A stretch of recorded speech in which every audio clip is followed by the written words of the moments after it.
Hey there, fellow readers, this is Deviant.fun with another flash review, and this time we've got Jeff Lemire's Sweet Tooth Book 1.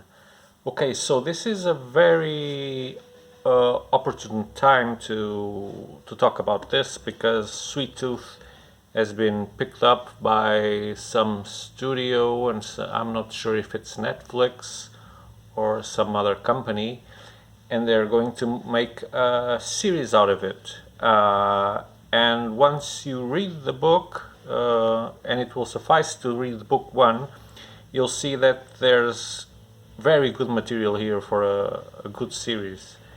Though it has some, I wouldn't say supernatural, because you see this boy has horns, but it's not as much as supernatural, but science fiction, let's call it. It's some kind of mutation.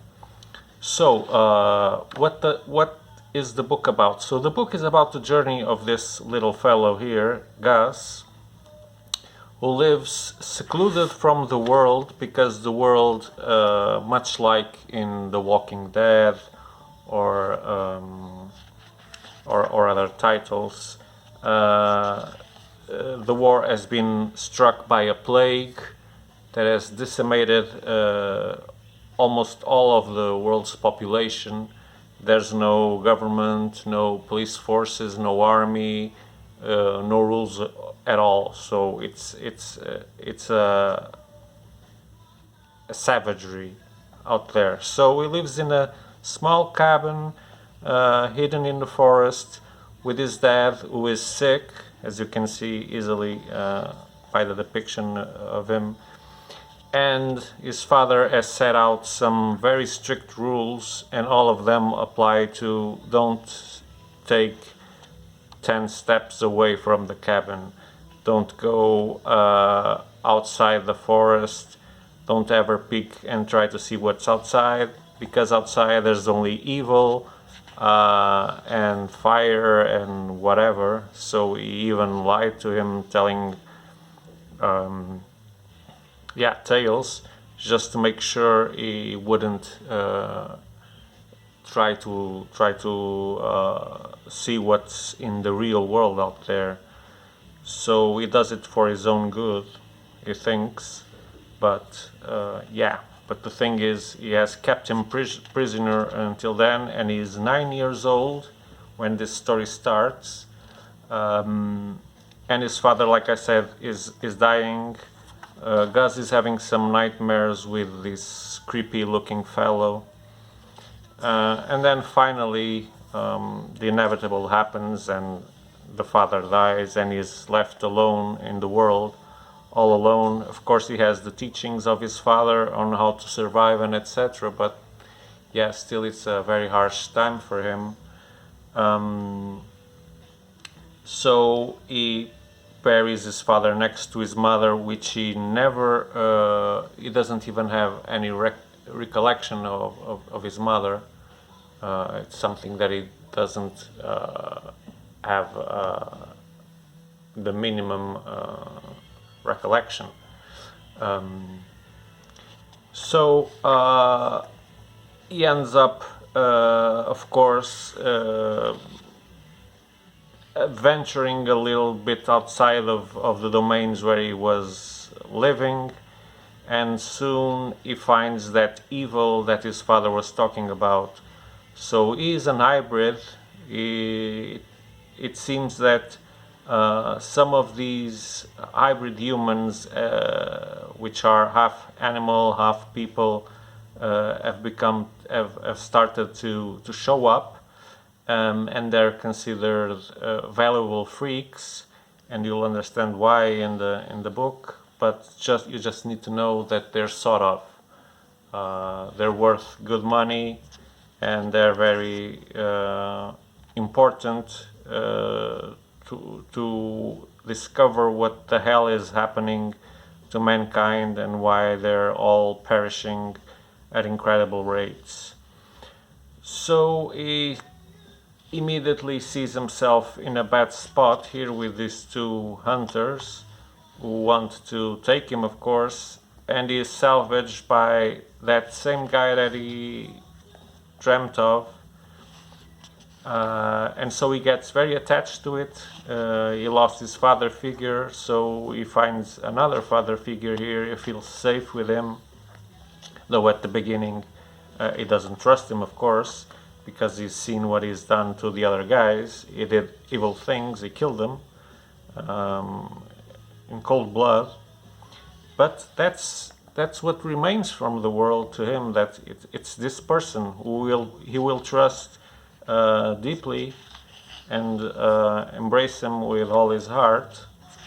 But he keeps having dreams that alert him to the fact, don't trust this guy, don't trust anyone, everyone is evil. And so, yeah, he ends up being betrayed.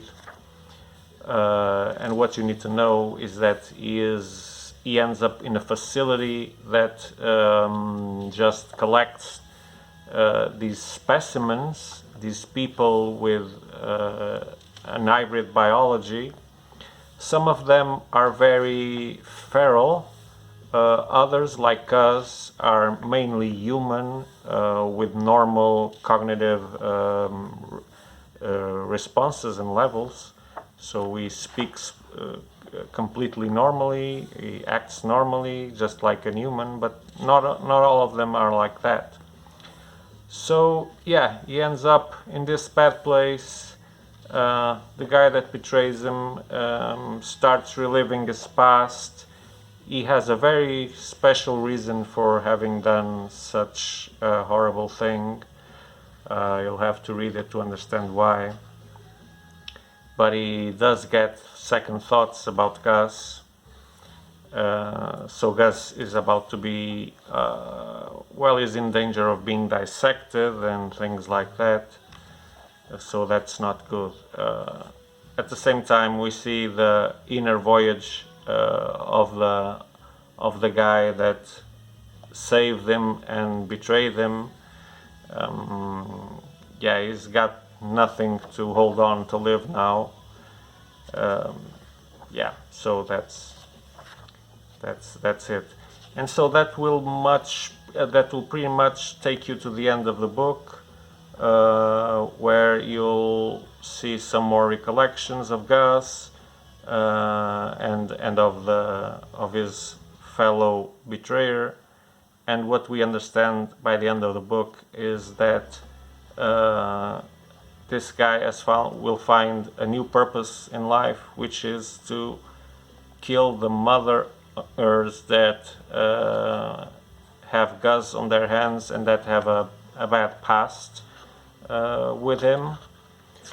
He's not friends with them, on the contrary, but you'll need to read the book to understand why. So this is a very emotional and very tender book, with very harsh emotions at play. There's, like I said, a little boy that feels alone in the world, is different, is hunted because of his difference, so you can see some parallelism to racism and being secluded because of being different. There's this emotional attachment of him to someone who will betray him, which is very strong, a very strong narrative point. And then there's the inner voyage of redemption, of anger, and a mixture of feelings from the guy who salvaged him and ended up betraying him. So this is a very emotional read. You'll fall in love immediately with Gus, of course, because he's a sweet little boy with no bad instincts at all. And yeah, when the book ends, you will want to know what will happen. Will he be saved from his captivity? How will that go on? Will it end good for him? Well, you won't get all of it in book 2, because there's also book 3, but at least, yeah, I'm eager to know what happens on book 2. So that's it. That's all I wanted to tell you about this book. Hope it wasn't too much. I wouldn't say I spoiled the book. I told you a lot about the narrative, but it's the way it's told that really matters, right? That's when you get a very good book or a regular book. It's not all about the story. It's about how it's told and how the characters are evolve and are developed. And Jeff Lemire is known for doing it very well, and this is a perfect example of his mastery in the narrative, and with the bonus that the artwork is done by him. I like his artwork. It's not it's very stylized, very personal. You can immediately understand if it's Jeff Lemire's drawings or not, but they might not appeal to everyone. But yeah, I like him. I like his style. It's very unique, and I find it very interesting. So yeah, that's it. You know where to find this, where to buy this at Deviant.fun.biz.